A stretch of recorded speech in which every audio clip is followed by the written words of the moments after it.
Foundation দিব। For foundation Hooda বিউটির এই mat ফাউন্ডেশনটা নিয়ে নিলাম। ফরহেডে কখনোই বেশি ফাউন্ডেশন কেউ ইউজ করবে না।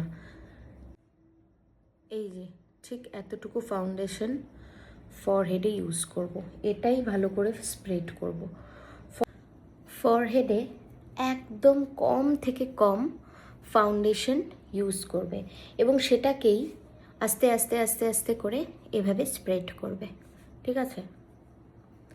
নয়তো ফরহেডে যদি তোমরা বেশি ফাউন্ডেশন লাগাও তাহলে কিন্তু সম্ভাবনা থেকে যায় মেকআপটা কেকি প্যাচি হয়ে যাওয়ার। তো তাই ফরহেডে একদম কম থেকে কম ফাউন্ডেশন ইউজ করবে।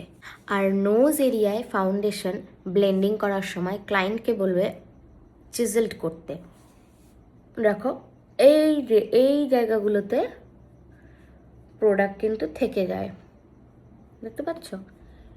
এইভাবে প্রোডাক্টগুলোকে খুব ভালো করে ব্লেন্ড করে নেবে।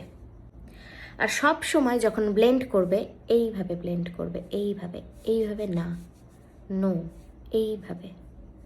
দেখবে বেস অনেকক্ষণ টিকে থাকবে এবং বেসটা খুব ক্লিয়ার হবে।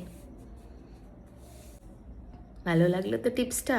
তাহলে ভাবো, তোমাদের এখানেই আমি এই ধরনের টিপসগুলো শেয়ার করছি, তোমরা ক্লাসে আসলে কি শিখতে পারবে।